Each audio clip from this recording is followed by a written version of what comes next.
Michelle. Darcy, state troopers tell us the 66-year-old retired Army Major General was pulled over in Lexington County.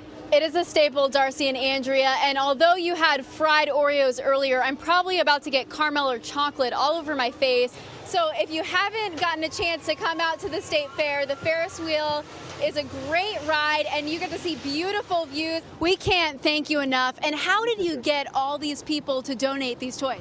Speaking of all those school closures, I am sure there are a ton of kids out there excited to wake up this morning to snow, and they probably will build a little bit of a better snowman than I did this morning. It's not often we see snow here in South Carolina, so there will be more troopers on the road, you said this afternoon. It's actually gotten a little bit chillier. We've been out here for an hour or so. Luckily, we avoided the rain and we're indoors, but we're here, like you said, at the Columbia Place Mall off Two Notch Road at the Salvation Army booth. They need school supplies, pencils, pens, erasers. It's a weird feeling as a parent to run up there and see people laying around and not knowing where your own kid is like that. It's rough.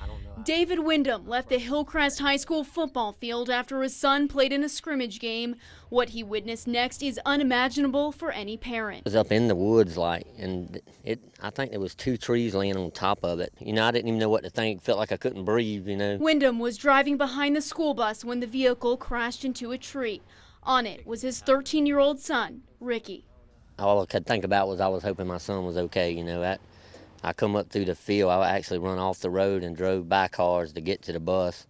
And when I jumped out the truck, I was just trying to really holler for him to see where he was at because I seen kids laying everywhere. A couple of dudes were laying on the ground and was shaking and stuff. Ricky Wyndham, a middle school football player, watched 26 of his teammates go to the hospital along with their coach, who was the driver. It was just a shock. It made your stomach fall to your knees. And, I could see the coach sitting by the tree, even though he was hurt real bad. You could see the compassion and the care. He was just looking around. And Wyndham says, and I just thank God I'm okay and everything, and all the players okay, and for a coach and all that to be okay.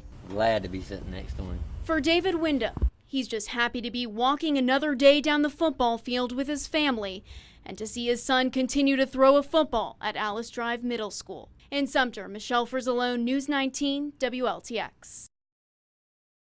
We worry about the time when her memory starts to lapse and she's unable to even remember us children. And so, you just kind of fear the unknown. The Williams family never thought the person keeping them all strong would start losing their memory. Mom was the best mom you could ever imagine. That mom, 62-year-old Karen Williams. Well, grew up in Orangeburg. I have 2 older sisters and a younger brother. So I was the third of 4. A loving family full of lawyers. Charlie Williams, his brother and father, are all attorneys. You could say the brothers take after their father, but also their mother. And then upon having her second child, she went back to law school, graduated at the top of her class in law school, and then began practicing law with my father and my late grandfather. This working mom balanced her career and family life. Not only was she able to succeed at her work and her practice, but also was at every sporting event, taking us everywhere we needed to go, very hands-on mom. Karen Williams furthered her career. She became the first female judge for the 4th Circuit Court of Appeals and was a potential nominee to the U.S. Supreme Court under President George W. Bush. At that time, she'd become chief judge of her court, and so we thought she was just under a lot of stress, and so kind of just dismissed what should have been signs we picked up on. She drifted lanes and brushed up against another car. I think there was an incident where she backed into a car in our driveway. The diagnosis, Alzheimer's. But it hurts to see that happen, and see her fall from grace. Williams says his mom has a difficult time with her short-term memory, but remembers events from his childhood.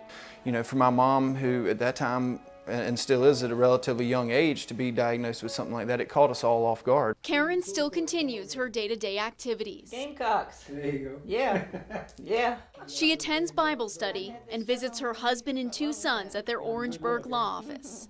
Give me a little kiss. Several friends in the community that take her around and take her to lunch to go have her hair done. And so, we're blessed with a wonderful support group.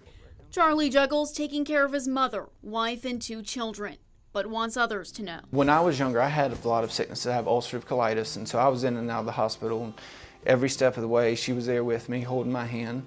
helping me through that. And so anything I could do to help her help spread the awareness of Alzheimer's, I'm happy to help. Because I know it is tough. I mean, obviously you can tell with me it is tough at times, but there is help out there and there is hope. In Orangeburg, Michelle Frizalone, News 19 WLTX. Life just throws you curves, but you deal with them and you move forward. It's not always been easy. Susan Lutheran talks about her loving son, Travis. This young man swims freestyle down the pool lanes, always striving to move ahead. But getting to this point, his mom says, has been challenging. The doctor came in, of course, after the initial testing. They were able to see the characteristics and just said, we believe he has Down syndrome. Most definitely. Susan decided to not let the disability become a burden. You just jump right in and you want to do everything you can do. And at just 8 years old, Travis was competing in swimming. Special Olympics sports director Kelly Garrick has known him since his first splash in the pool. It's been such a special process watching him and any of our athletes really to be able to find a niche, to find something that they're good at. Travis's mom knows he's talented and it's hard for her to sit back on the bleachers. Well, I'm very competitive, and sometimes when I feel like he's not swimming his best, you'll hear me yelling in the background, but I'm also his biggest cheerleader. The disability hasn't stopped him from inspiring others with Down syndrome. We're very different. Just taking a look how the way that my hands are, taking a look at my nose and my eyes, how it's all different. We are different in so many different ways. So yes, I am a true believer. And just if that wasn't enough, Travis is also a full-time employee at the Special Olympics and writes cards to everyone who donates. This is what I always want to do. I want to give back to the community. It's been amazing. Was it tough? Yes. He would go in there, not used to working 8 hours, and want to take a nap. I'm like, he can't take a nap. He's got to work. We can all learn from this young man. Well, with my mom and my grandmother are the only two ladies that raised me of who I am today.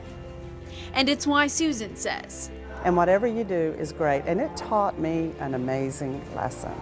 Just be excited that he's out there and he has the ability to do this at no cost. Travis is happy to be representing the Midlands at the National Special Olympics. Pumped, excited. I can't believe that I'm going. Good job. In Columbia, Michelle Frizalone, News 19 WLTX.